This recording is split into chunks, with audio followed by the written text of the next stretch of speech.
안녕하세요. 고전탑재 애청자 여러분, 고전치기 조우성 변호사입니다. 자, 오늘 같이 한번 살펴볼 문장은 대단히 유명한 문장입니다. 학이 불사즉 망이요 사이 불학즉 태라. 학이 불사즉 망이요 사이 불학즉 태라. 이 논어에 나오는 얘기인데요. 배우고 생각하지 않으면 어리석어지고 생각만 하고 배우지 않으면 위태롭다. 그러니까 누구로부터 막 배우기는 하는데 주입식으로 그걸 갖다가 내 걸로 소화하는 생각 같은 걸 안 하면 이거는 그 사람은 어리석어질 수밖에 없고, 생각은 엄청 하는데 혼자서 이걸 체계적으로 배우지 않으면 위태롭다. 학이 불사즉 망이요 사이 불학즉 태라. 유대인들의 지혜 경전이라고 하는 그 탈무드에는 이런 글이 실려 있습니다. 책을 읽기만 하고 생각하지 않는다면 당나귀가 책을 잔뜩 싣고 가는 것과 다르지 않다. 그러니까 머릿속에 지식만 쌓아둔다면 진정한 배움이 아니라는 이런 뜻이겠죠. 그래서 유대인들은 그 주입식 교육은 진정한 교육이 아니다라고 생각합니다. 이런 속담이 있어요. 만일 눈앞에 천사가 나타나 토라가 유대교의 성경인데요. 토라의 모든 것을 알려준다고 해도 나는 거절할 것이다. 배우는 과정이 결과보다 훨씬 더 중요하기 때문이다. 이런 속담은 그들의 사고관을 잘 말해주고 있습니다. 그래서 유대인들은 학교에서 단순히 지식을 가르치는 것보다는 질문을 통해서 스스로 생각할 수 있는 능력을 키우는 데 더 중점을 두고 있습니다. 자, 우리네 어머니들은 아이들이 학교에서 다녀오면 오늘 선생님께 무엇을 배웠니? 라고 묻지만 유대인 어머니들은 오늘 선생님한테 어떤 질문을 했니? 라고 묻는다고 합니다. 그 배움에 대한 이런 뚜렷한 주관과 확실한 철학이 있었기 때문에 유대인들은 세계에서 가장 현명한 민족으로 평가받고 있고요. 그래서 오늘날 세계 인구의 0.25% 정도에 불과하지만 이 유대인들이 세상의 부와 지식을 장악하고 있다는 사실은 뭔가 시사해주는 바가 있겠죠. 이 동서양을 막론하고 고전에서는 배움 그리고 생각, 이 양자의 균형을 강조하고 있습니다. 아까 공자가 논어에서 그랬듯이 맹자 또한 이런 말을 했거든요. 마음은 생각하는 기능이 있기 때문에 사람이 생각을 하면 사리를 얻게 되고 생각하지 않으면 사리를 알지 못한다 라고 말하면서 생각의 중요성을 강조했고요. 20세기 초반 중국의 그 철학자 중에 호적이라는 사람이 있는데요. 이 사람은 학습과 생각은 병행되어야 된다라고 주장하면서 이렇게 얘기했다고 합니다. 학습과 생각은 어느 한쪽도 부족해서는 안 된다.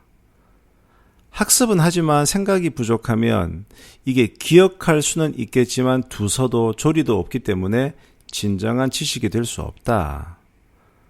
반면 생각만 하고 학습하지 않으면 생각할 미천이 금방 떨어지기 때문에 이 역시 진정한 지식이 아니다. 이 호적의 말 역시 아까 공자 배우기만 배우고 생각하지 않으면 어리석어지고 생각만 하고 배우지 않으면 위태롭다. 학이 불사즉망 사이 불학즉태하고 괴를 같이 하는 얘기입니다. 이게 배움이라고 하는 것은 지식과 정보를 이렇게 쌓는 축적하는 데서 그치는 것이 아니고 그걸 정리하고 다르게 바라보는 생각이라는 과정을 거쳐야만 이루어진다. 그래서 남에게 지식을 전달받기만 하고 자신의 머리를 써가지고 생각하는 그런 활동이 없으면 진정으로 공부했다고 할 수가 없을 것입니다. 머릿속에 지식을 넣었다면 그걸 온전히 내 것으로 만들기 위해서 반드시 내 머리로 생각하는 과정을 거쳐야 합니다. 검토하고 비판하고 수정하는 과정을 거쳐서 진정한 내 것으로 삼아야 내 삶에 적용할 수 있는 지혜가 되는 건데요. 만약 그 과정이 생략된다면 배운 건 많지만 실생활에는 적용하지 못하는 어리석은 사람, 우리가 흔히 하는 말로 헛똑똑이가 될 수밖에 없습니다. 아는 것이 많다는 자기 만족과 독선에 빠져서 스스로는 만족하지만 정작 실생활에 쓸모없는 것이 된다. 예전에 제가 읽었던 탤런트 코드란 책 생각이 좀 나는데요.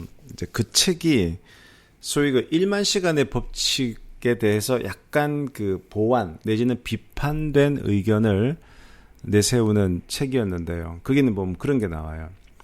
그 바이올린을 연주하는 그 아이들을 쭉 분석을 하면서 똑같은 시간을 연습을 해도 A와 B가 있는데 A는 계속 연습만 하는 거예요.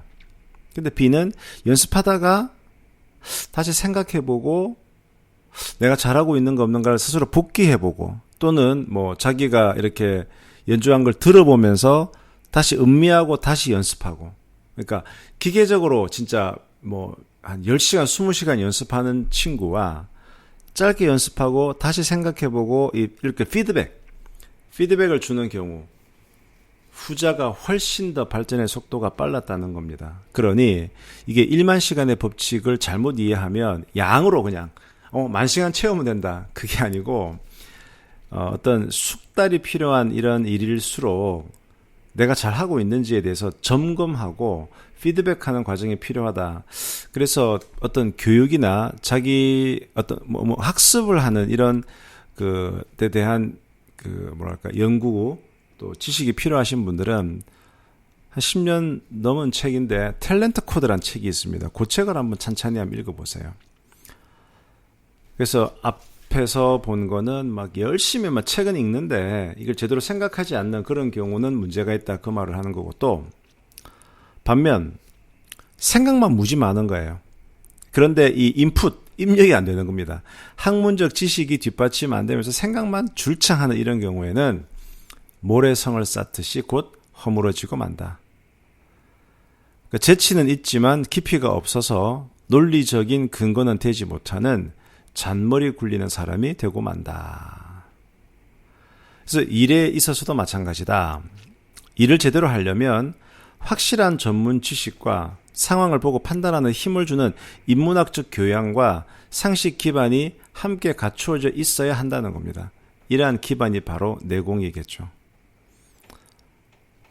내공이 없는 사람이 머리 회전만 빠르다면 평상시 업무에서 순간순간 순발력은 있겠지만 정작 체계적이고 짜임새 있는 큰 프로젝트는 감당하지 못합니다.